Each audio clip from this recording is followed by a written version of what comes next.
Supercrack Estrella presenta el ovni de Fujimori y la abducción de Pérez de Cuéllar. La abducción de Linda Napolitano. En 1989, concretamente del 30 de noviembre, se registró uno de los casos de abducción más relevantes de la historia: la abducción de Linda Napolitano. Según la historia narrada por el investigador Bud Hopkins en su libro Witness, un rayo luminoso abdujo a una joven mujer llamada Linda Napolitano en su apartamento en el piso 12 de un edificio ubicado en el centro de Nueva York, muy cerca del puente de Brooklyn. Y todo ante la mirada atónita de múltiples testigos, quienes secretamente narraron al investigador los pormenores de lo acontecido. Los hechos se registraron a las 3:15 de la madrugada, cuando el protagonista del evento se encontraba en su cama. Repentinamente se percató de la presencia de tres figuras humanoides que la observaban desde la ventana. Cortilla recordó haber sido llevada al interior de una nave, donde se encontraban otras personas, entre ellas el entonces secretario de la Organización de las Naciones Unidas, ONU, Javier Pérez de Cuéllar. Encontré en mi canal una información que dice tres Anunnaki entregaron documentos y vídeos al secretario general de la ONU, Javier Pérez de Cuéllar, que muestran evidencia de varios planetas dentro del sistema solar de la Tierra que tenían temperaturas diarias promedio de 32 grados Celsius, 89,6 Fahrenheit, y océanos. SMERSH es la unidad principal de contrainteligencia de la Unión Soviética, que fue iniciada por Joseph Stalin para investigar la situación alienígena ovni de 1920 a 1992. El secretario general Javier Pérez de Cuéllar tomó posesión de su cargo de secretario general de las Naciones Unidas el 1 de enero de 1982. El 10 de octubre de 1986 fue elegido para continuar su segundo mandato, empezando el 1 de enero de 1987. Recordemos que la ONU tiene un centro en el Monte Hermón, del que ya realicé un video de este monte por ser el lugar donde llegaron los ángeles caídos. A propósito del supuesto ocultamiento de información del fenómeno ovni por parte del ex primer ministro británico, Winston Churchill, y el ex presidente estadounidense, Dwight Eisenhower. Hoy recordé un par de historias que vinculan a dos importantes políticos peruanos con estos fenómenos extraterrestres. Me refiero en primer lugar al supuesto avistamiento de un objeto volador no identificado por parte del expresidente Alberto Fujimori y la observación del momento justo en que se producía una abducción por parte del ex secretario general de las Naciones Unidas, Javier Pérez de Cuéllar. El caso ovni de Alberto Fujimori. Pues bien, esta información la escuché por primera vez en boca del comandante Julio Chamorro, quien es director de la Oficina de Investigación de Fenómenos Aéreos Anómalos, OIFA, de la Fuerza Aérea Peruana, FAP. Según cuenta Chamorro, el exmandatario Alberto Fujimori habría tenido un avistamiento ovni en la selva peruana mientras se encontraba en una de sus acostumbradas salidas de pesca. El hecho ocurrió un 7 de diciembre de 1991, y según narró el oficial, Fujimori se encontraba pescando acompañado de unos militares en la laguna Charo, ubicado a 20 minutos de la ciudad de Iquitos, en la Amazonía peruana. A eso de las 9 de la noche, Fujimori tanto como los militares, observaron un objeto de enorme dimensiones sobrevolando la laguna, el mismo que luego huiría de la zona, pasando sobre la cabeza de los testigos. Chamorro señala que luego del avistamiento, Fujimori pidió a los oficiales guardar silencio sobre el tema al decirles que aquello que acababan de ver, en realidad, nunca había ocurrido. La abducción de Pérez de Cuéllar. Esta historia es mucho más confusa y poco conocida en nuestro país, tanto que la primera vez que la oí no fue en un medio peruano sino en uno extranjero, uno español para ser exacto. La historia trata sobre la abducción de Linda Cortile Napolitano, una joven estadounidense que fuera raptada en 1989 por un objeto volador no identificado, desde su apartamento en el piso 12 de su edificio ubicado en el centro de Nueva York. Al parecer esta abducción fue vista por muchos testigos, entre los que se encontraba el propio Pérez de Cuéllar, que justo pasaba por esa zona con su comitiva diplomática. Uno de los principales investigadores de este hecho, Bud Hopkins, en su libro Witness, da cuenta de este hecho y señala que una prueba del avistamiento de Pérez de Cuéllar es el regalo de una escafandra que este le hizo al hijo de Linda Cortile. Hasta la fecha, Pérez de Cuéllar ha negado esta historia. Esta es la versión de la historia contada por el programa mexicano, Tercer Milenio, conducido por el investigador en temas ufológicos, Jaime Maussan. Es cierto que estas historias son difíciles de determinar cuánto de verdad, de fantasía o de mentira, tienen debido principalmente a que es muy poco probable que alguno de los dos implicados brinde su testimonio.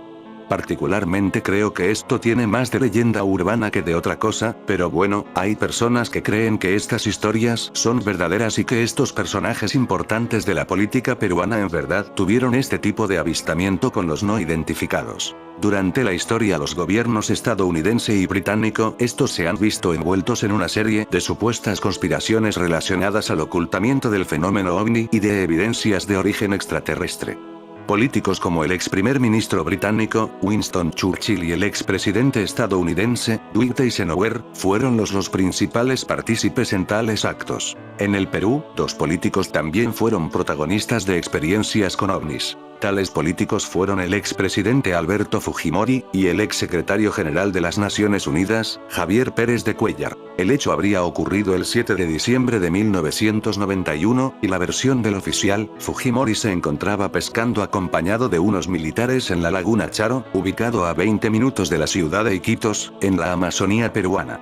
Aproximadamente a las 9 de la noche, Fujimori y los militares, que lo acompañaban observaron un objeto enorme sobrevolando la laguna, el mismo que luego se retiraría de la zona pasando por sobre la cabeza de los testigos. Hechos como los narrados anteriormente nos hacen pensar una vez más en el ocultamiento de evidencias y testimonios con respecto al fenómeno ovni, y en el por qué se produce esta negación. ¿Acaso grandes intereses ocultos están detrás de estos acontecimientos? El caso cambió dramáticamente una vez que Hopkins había recibido la carta de los dos policías, Richard y Dan, en febrero de 1991, 15 meses después del secuestro, que lo lanzó en una búsqueda para contactar con los dos oficiales, que se negaron a reunirse él. Hopkins se dio cuenta de que habían muchas coincidencias en el lugar y el tiempo de la experiencia de Napolitano. Los análisis adicionales lo convencieron de que esta era la primera confirmación independiente de una abducción. Por otra parte, los testigos parecían tener credenciales impecables. Policías, en lugar de normal de los miembros del público.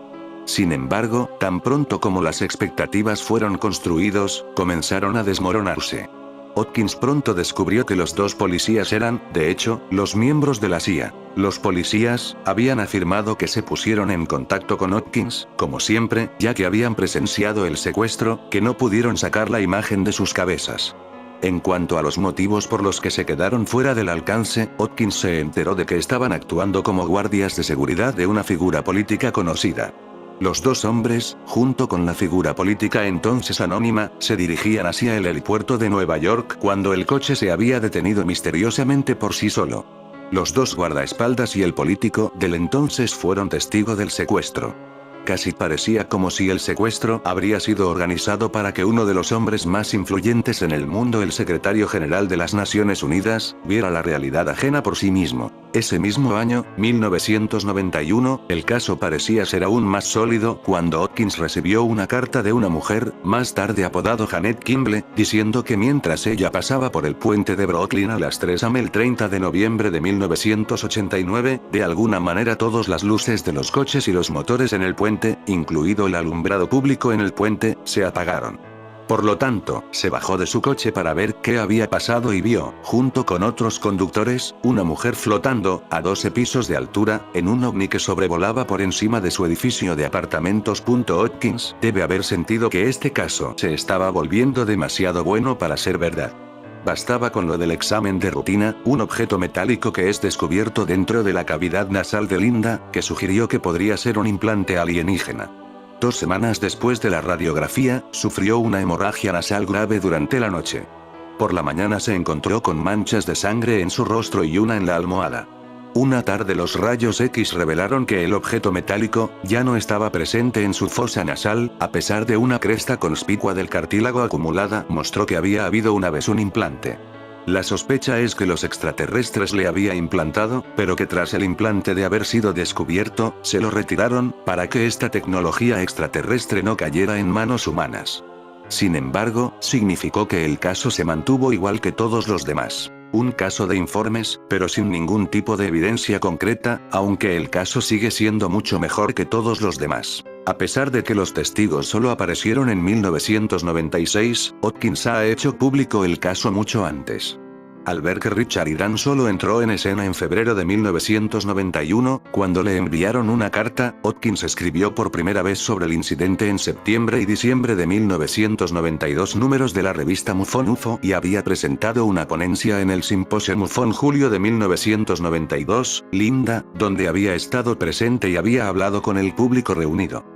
Fue un podio de peso, ya que 3 años antes, Moore había utilizado el foro de admitir su participación en el Affair Benewitz y su condición de agente de la desinformación. En 1993, el caso napolitano había generado un enorme interés y atraído la atención internacional, en discusión en el Wall Street Journal, Jefferson, 1992, Omni, Baskin, 1992, Paris Match, The Broses, 1992, el New York Times, Sontag, 1992, y Hopkins y Napolitano había aparecido en el programa de televisión Inside Edition. También se dio cuenta de que si podía convencer al público de que Cuellar corroboraría en la historia, entonces sería sensacional. Tal vez fue una de las razones por las cuales se retrasó la publicación del libro. Lo fue en el acuerdo podría ser sustancialmente diferentes, con o sin el aval del secretario general. Imagínese el siguiente titular. El libro en el que el secretario general hace suya la realidad ovni y explica su propia participación siendo testigo de abducción. Desafortunadamente, aunque el tercer hombre aparentemente le escribió cartas anónimas que corrobora las afirmaciones, exigió el anonimato. Hopkins, al parecer, incluso se acercó a él y lo invitó a tener una conversación en un lugar cualquiera, pero sin ser capaz de extraer de él el testimonio de suma importancia que buscaba. Como consecuencia, la identidad del hombre sería revelada en el libro, aunque todos los investigadores ovni y muchos de los lectores del libro para entonces sabía que no era otro que Javier Pérez de Cuellar. El 27 de septiembre de 1989, en plena perestroika, se produjo en la ciudad soviética de Voronezh, al sureste de Moscú, un encuentro con un ovni y sus ocupantes que, debido a la cantidad de testimonios, a lo grotesco de la información y a la relevancia de la principal agencia implicada en la noticia, TASS, tuvo una repercusión mediática inusual. Hasta la actualidad no se han desmentido los hechos por parte de los supuestos testigos, aunque sí por parte de los investigadores. 2 meses después ocurrió la abducción de Linda Napolitano. El 29 de septiembre de 1989, una nave extraterrestre aterrizó en Rusia. 3 alienígenas y un robot bajaron del platillo volante y aterrorizaron a un grupo de niños que jugaban en un parque. Uno de ellos incluso fue abducido. Ocurrió a media tarde y el suceso fue dado por verosímil por el gobierno soviético. Esa misma noche, 3 extraterrestres fueron vislumbrados en Conil de la Frontera, Cádiz, por 5 vecinos del pueblo. La noche del 29 de septiembre de 1989, 5 jóvenes, Isabel Sánchez, Lázaro Sánchez, Loli Bermúdez, Pedro González y Pedro Sánchez, vieron en la playa conileña de Los Bateles algo que les marcaría de por vida: la aparición de unos seres presuntamente alienígenas. Primero observaron a 2 humanoides que se pasaban una esfera de luz y eran capaces de transformarse en seres humanos. Para ser más exacto, en turistas alemanes. Ya sabemos la historia del invento nazi alemán en 1944 llamado campana nazi, que crea una máquina del tiempo. Al final todos los caminos conducen a Roma. Pero algo más iba a suceder. Un tercer humanoide se suma a aquella escena propia de un guión de cine. Se trataba de un humanoide más alto aún que sus 2 compañeros, su cabeza tenía una extraña forma, de pera invertida, era muy grande y destacaban 2 grandes ojos, vestía un uniforme muy ajustado y negro. Pedro González estimó que podría medir en torno a los 3 metros de altura. Tras unos momentos de desconcierto, los chicos perdieron de vista al ser negro cuando, de pronto, vieron que del lugar donde estaban los 2 primeros seres surgían 2 personas, un hombre y una mujer normales, como si aquellos seres tuvieran la cualidad de metamorfosear su aspecto. La pareja vestía normal, ropa de la época, y comenzaron a encaminarse al pueblo entre cuyas hermosas calles se perdieron. Cuando miraron a la playa se sobrecogieron. El ser negro de gran estatura se dirigía a gran velocidad hacia ellos. Los chicos estaban a unos 60 metros de su posición y estaban asustados. Aquel ser detuvo su carrera y se dio la vuelta no sin antes mirar detenidamente a los jóvenes. Luego desapareció desandando el camino andado. El caso Conil no deja indiferente a nadie, hay partidarios y detractores, cada uno argumenta datos que apoyan sus investigaciones, no obstante, los testimonios que nos llegan, como experiencia vital, sí son sorprendentes y de gran calado. El periodista JJ Benítez abanderó el apoyo a este incidente sorprendente, la quinta columna, mientras que grupos como el GIFO, Grupo Español de Investigación del Fenómeno OVNI, explicaban que aquella visión de los chicos eran buzos de un barco que se encontraban cambiándose en la playa. Igualmente en la playa quedaron las marcas de aquella estancia de estos seres y unas huellas, eran huellas extrañas de pie desnudo de unos 45 centímetros de longitud por 15 centímetros en su parte ancha. Destacaba como en la anatomía del pie, su puente, aparecía curvado y con el dedo pulgar más desproporcionado que el resto. Las huellas presentaban el mismo grado de impresión en la arena, como si el hombre tuviera el mismo peso que la mujer. Pedro González recordaba que días antes del 29 de septiembre una pareja de amigos que venían de Madrid, me contaron que circulando con su coche por la carretera situada junto a la playa de los Bateles. Cuando se disponían a bajar del vehículo, vieron cómo llegaba una furgoneta blanca y de la que bajaron 7 personas perfectamente trajeadas. Uno de ellos se aproximó al automóvil de la pareja madrileña para pedirles la documentación. Por lo visto eran policías y les dijeron que se marcharan de allí.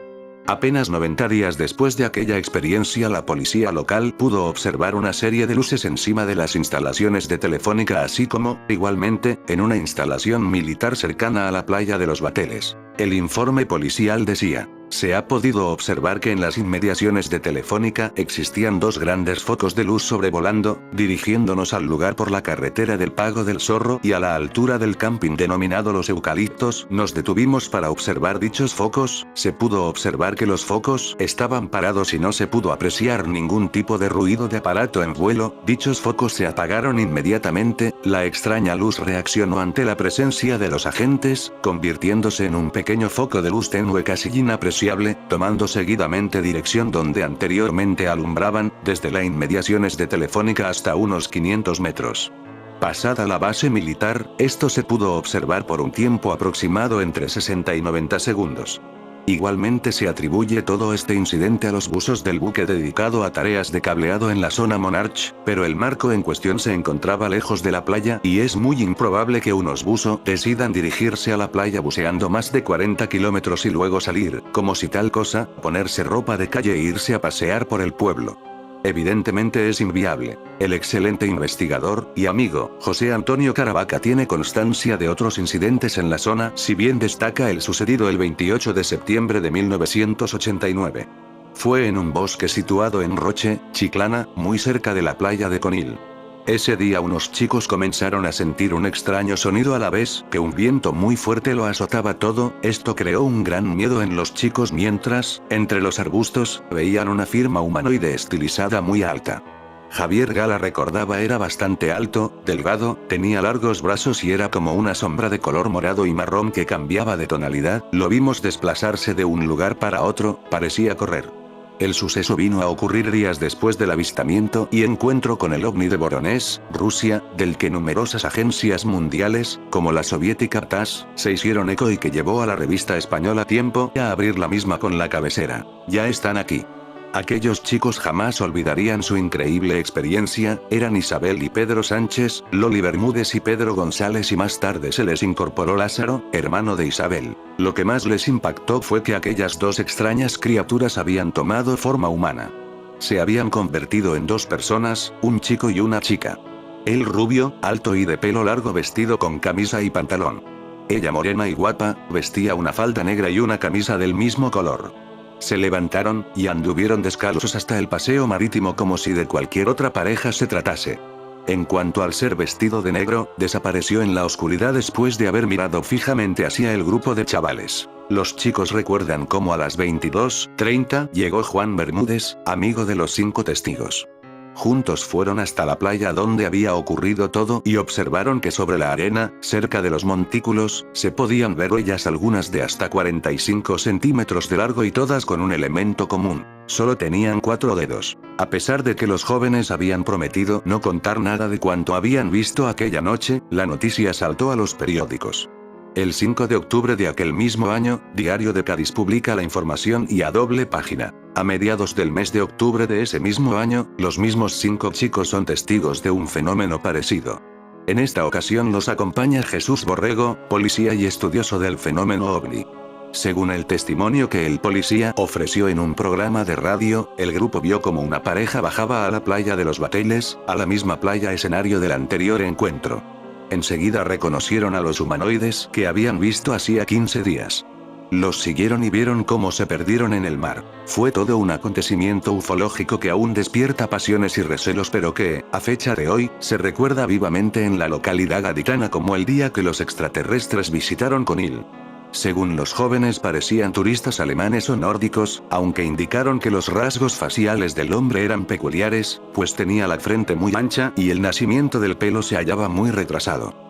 Lo más curioso es que estas dos personas se introdujeron en un hotel de la zona, a pocos metros de la playa. En aquel 1989 había gran movimiento en la ONU, debido a la caída del muro de Berlín, que causó conmoción a nivel mundial. El exsecretario transitaba junto con su comitiva por el mencionado puente, cuando se percataron que varias personas habían estacionado sus automóviles para observar las evoluciones de un objeto de forma discoidal que presentaba una serie de luces muy potentes. Quienes vieron este hecho, creyeron que se estaba rodando una película, algo que es muy común en la ciudad de los rascacielos. Sin embargo, grande sería el asombro de los presentes cuando del objeto una luz que describen como cegadora, tomó al secretario y lo llevó al interior del ovni. Fue ahí cuando se encontró con Linda Napolitano. Hopkins realizó una profunda investigación y encontró que el exdiplomático de la ONU regaló al hijo de Linda Cortille una escafandra con su firma, hecho que confirmaría el nexo entre los personajes descrito en este caso, aunque hasta el día hoy Pérez de Cuéllar niega tener conocimiento del hecho. Y es que la ONU está por lugares que curiosamente en el libro de Enoch comienza con la llegada de 200 ángeles caídos en el área del Monte Hermón, que limita con el actual Líbano y Siria. En marzo del 2017, Israelí News Live publicó una provocativa historia titulada Los Ángeles Caídos están encarcelados en la Antártida y aún están vivos.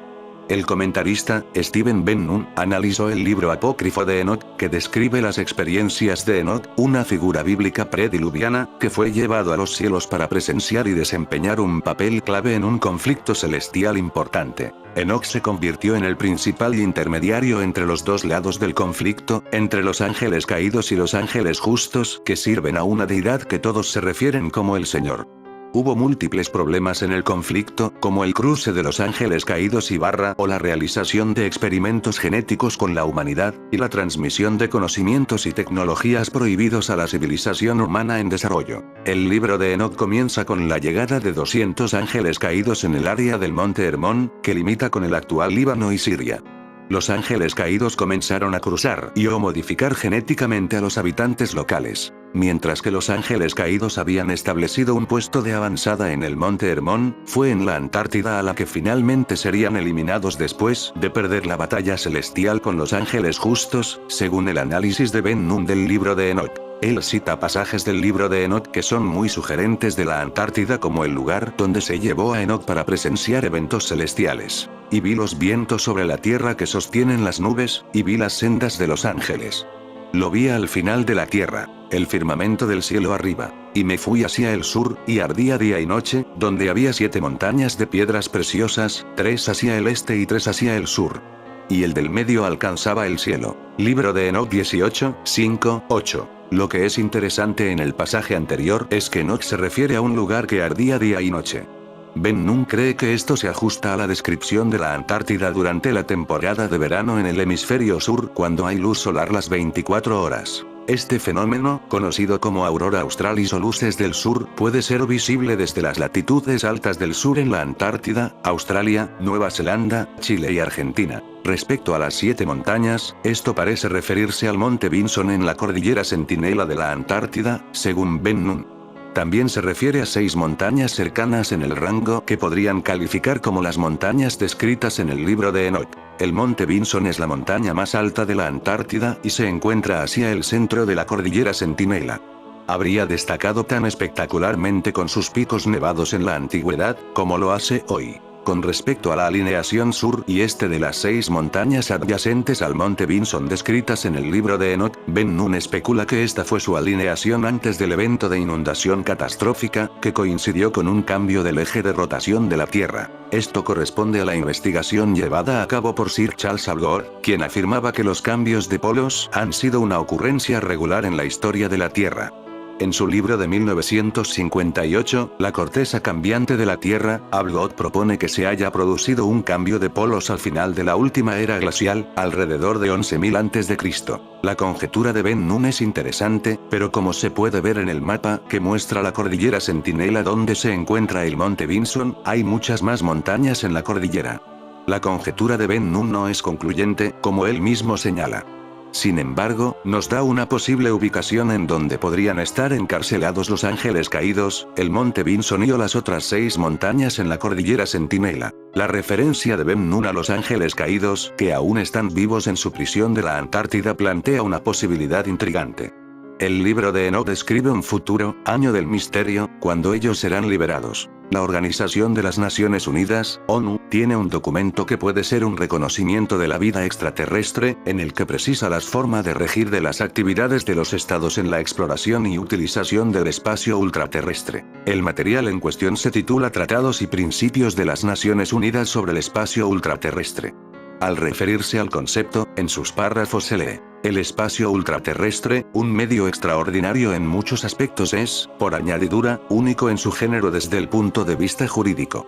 Añade que recientemente las actividades humanas y su interacción fuera del planeta son ya una realidad, comenzando a formular reglas de conductas para facilitar las relaciones internacionales. Astronautas embajadores de la humanidad. En su primera parte, en el artículo 5, se lee: los estados partes en el tratado considerarán a todos los astronautas como enviados de la humanidad en el espacio ultraterrestre, y les prestarán toda ayuda posible en caso de accidente, peligro o aterrizaje forzoso en el territorio de otro estado parte o en alta mar.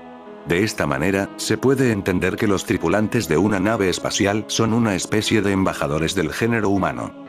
Además, el tratado precisa que las naciones que formen parte de este deberán informar sobre los posibles peligros que puedan poner en riesgo la vida de los astronautas. Informar sobre fenómenos en el espacio. Los estados partes en el tratado tendrán que informar inmediatamente a las demás partes en el tratado o al secretario general de las Naciones Unidas sobre los fenómenos por ellos observados en el espacio ultraterrestre, incluso la Luna y otros cuerpos celestes, que podrían constituir un peligro para la vida o salud de los astronautas.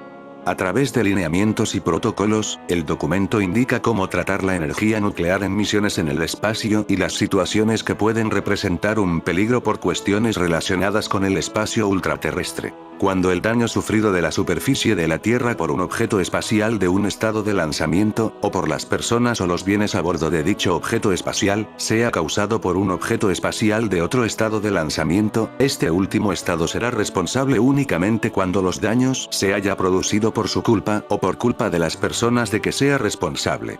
La directora de la Oficina de la ONU para Asuntos del Espacio Exterior, la astrofísica Malaya Maslan Othman, afirmó este viernes que los habitantes de la Tierra no estamos preparados para responder en el caso de que seres extraterrestres intenten contactar con nosotros.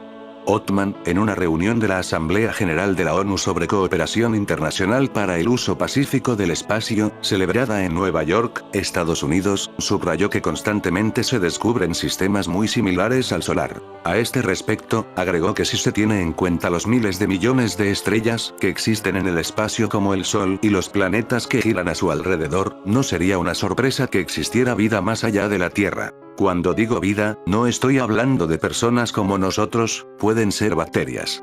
No hablamos en estas reuniones de personajes verdes, que es la connotación que se da a cada oportunidad que se habla sobre la vida extraterrestre, dijo. Othman recalcó que a medida que mejora la exploración espacial, la detección de vida se hará más probable y, en el caso de un posible contacto de extraterrestres, los países serán los responsables de cómo prepararse ante esa eventualidad. En el Consejo de Seguridad de las Naciones Unidas hay un mural interesante de ver, una pintura al óleo del artista noruego Per Krogh, 1952. La idea era otorgar a la ONU de una cámara que pudiera inspirar a quienes trabajarán en ella. ¿Será que los integrantes la ven?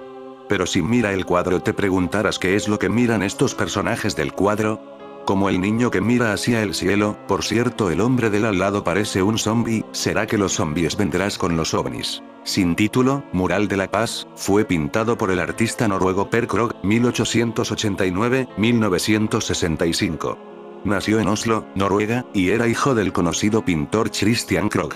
La pintura tiene secciones que muestran símbolos de la lucha humana. En la parte inferior central aparece un ave fénix que renace de un mundo cubierto de cenizas, símbolo del mundo que se reconstruye después de la guerra. En la parte superior central aparecen un hombre y una mujer arrodillados y sosteniendo flores con niños. Los paneles circundantes muestran a personas felices, cantando y bailando, mientras que la sección inferior es oscura y sombría, muestra un calabozo, guaridas de dragones, soldados y máquinas de guerra. El pueblo lucha por liberarse de las ataduras y las cadenas. El símbolo de renacer de las cenizas oscuras a la felicidad luminosa se inspira en los esfuerzos de la humanidad por alcanzar la paz, la igualdad y la libertad. El artista Per Krogh valoraba la felicidad y la unidad familiar, por lo que se encuentra en el centro de las pinturas. En su opinión, la esencia de la idea es dar una impresión de luz, seguridad y alegría. El mundo que vemos en primer plano se derrumba, mientras que el nuevo mundo basado en la claridad y la armonía puede construirse. El mural fue presentado a las Naciones Unidas por el primer ministro de Noruega, Oscar Torp, en nombre del país el 22 de septiembre de 1952 en una reunión informal del Consejo de Seguridad. En fin amigos de Supercrack Estrella, si el video te gustó pulgar arriba.